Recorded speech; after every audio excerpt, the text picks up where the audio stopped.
Welcome to the Path of a Swami podcast. My name is Swami Chidananda.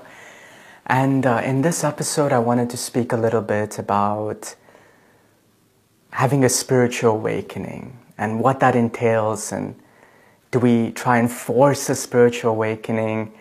And if we do have one, what waits for us on the other side of it? You know, for most of us, we are conditioned to be happy. That is our inherent nature. It's called ananda, or bliss. So no matter what we're doing in this world, we're always looking for that happiness. But for most of us, we try and find that happiness in the things of this world, right? Acquiring this, acquiring that. And as you start to rise in consciousness, you start to realize that, wait, actually, happiness is not necessarily from how much do I have, but it's more about how do I perceive reality? How much does reality have control over me? Because if I'm a slave to the things of this world, if I'm a slave that the world has to make me happy, then I'll never be free. But the more and more we start to perceive the divine in everything, more and more we start to perceive the will of the divine flowing through life, then we're more at peace. Right? We find happiness in the simplest of things. We find that divinity in our work. We find that divinity in our children, in our relationships. And it's not based on limitations or expectations or lust or greed, but just based on this deeper understanding that we're all coming from that same one source. So a lot of us have these spiritual awakenings where we shift into a new reality of seeing things.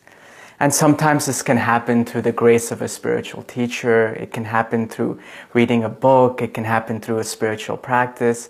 It can even happen through substances such as ayahuasca or other medicine as well. Right? But after it happens, what do we do next?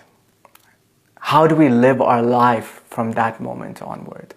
Because you see, the purpose of a spiritual awakening is to help you to see a different reality.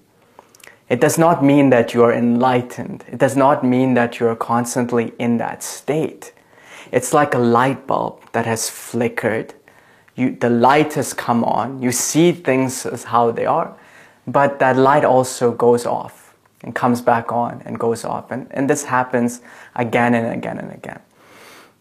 And this is because we have still certain things that we have to let go of, certain understandings of the world, certain limitations. In Vedic tradition, we might call it karma. Right? So there are certain entanglements that we still have to work through. And certain ways of looking at life, patterns and qualities that are sort of ingrained in our consciousness from this life and past lives. So that's where the real work starts, is what do you do after that initial awakening? So I remember when I had my spiritual awakening, it was in India. It was during the Kumbh Mela, which I had spoken about in a previous episode. And at that time, you know, everything in me wanted to take my passport, take my ID, throw it into the river, and just live on the side of a road or live on a beach or in the Himalayan mountains. Right? I didn't want to go back into the world. I didn't want to face outside because I said, why would I do this? I lived my whole life doing that, trying to make money, trying to be in relationships. Now I've had this amazing awakening and I don't want to go back into it. And I was this close to taking my passport and my phone and throwing it to the Ganga. And if I did that, I wouldn't be right here doing this, talking to you on YouTube or Spotify or whatever you are listening to this on.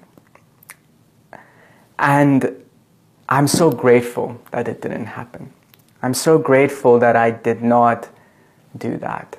And more importantly, I'm grateful to my guru, to my spiritual teacher, to stop me from doing that. Where he told me, no, come to the ashram, spend some time there, do work there, engage in your duty. And so if it wasn't for him, I don't think I would have ever left that place. I would have just been there.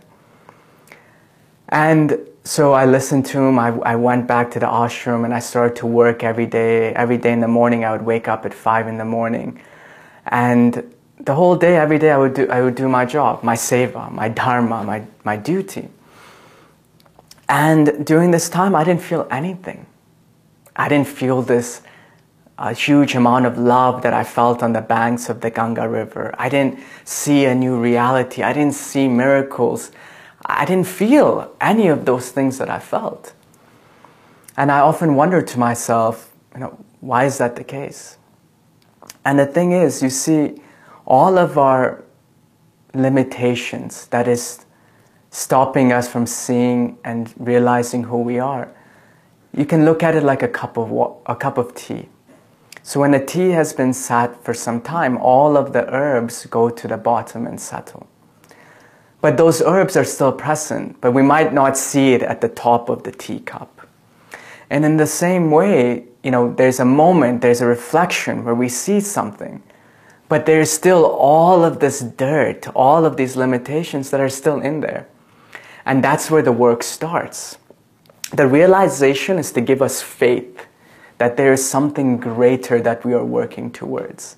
If I did not have those experiences, I would have never gone to the ashram and started to wake up at 5 in the morning to do the duty without getting paid and all of these things.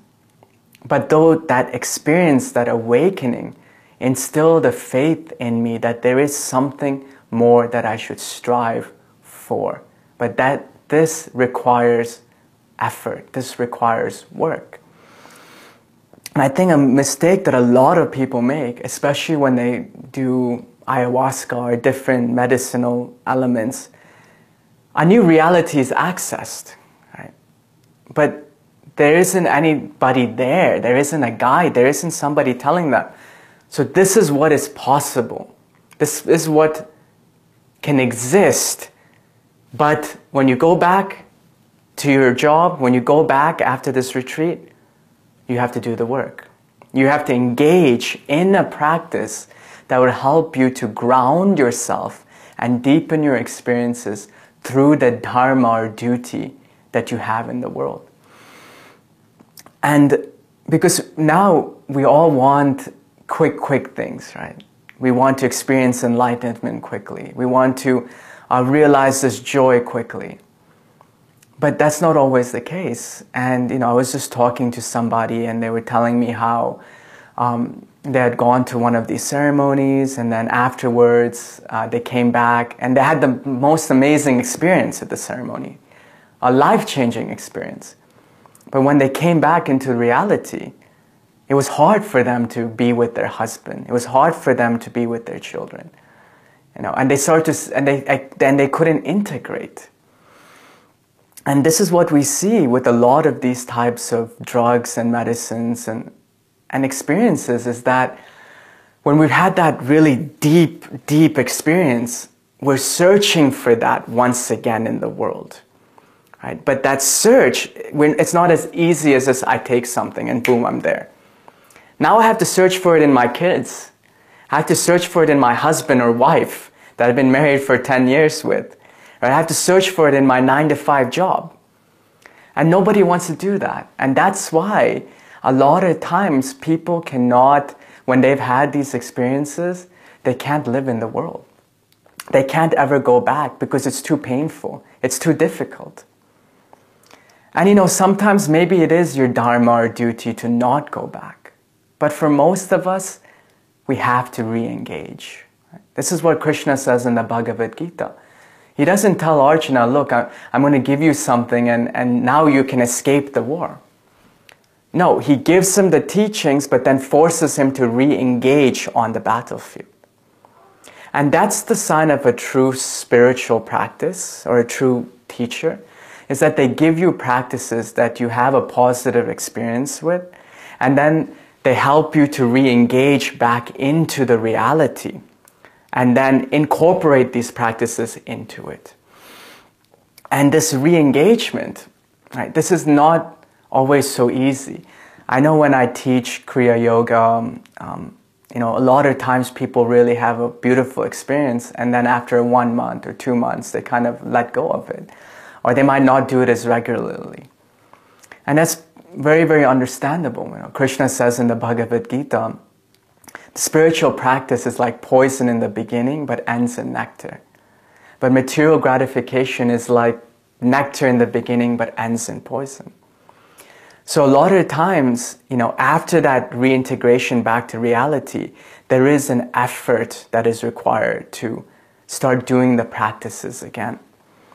And if that's not there, if that engagement isn't there, then what's going to happen is you're going to keep going back to these drugs again and again and again. And sure, you will feel some high, you will feel the light come on, but you'll always end up being dependent upon it. You'll always end up having to go back to that to feel that whatever you might have felt. And then it will be very difficult for you to do the things of this world. Because the beautiful thing about the spiritual path, a true spiritual path, is that it gives you a momentary experience. And then the practices helps you to let go of the things that are holding you back from continuing to shine your own light. So your fears, your anxieties, your limitations, you start to work on them. You start to overcome them.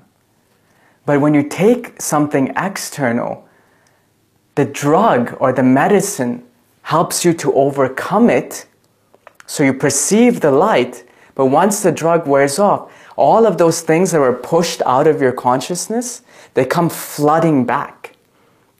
And when you don't work on them, when they come flooding back, guess what happens? It becomes even stronger to overcome.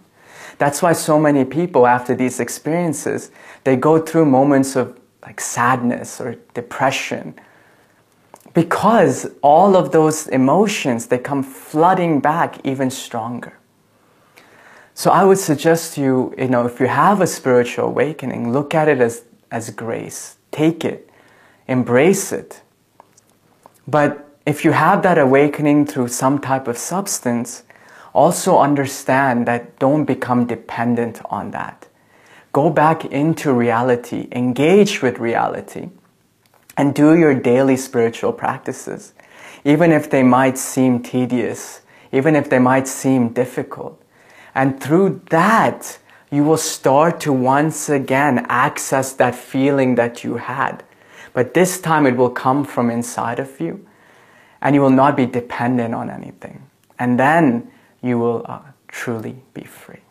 So I hope you receive some insights through this podcast, and hope to see you in the next one. Much love.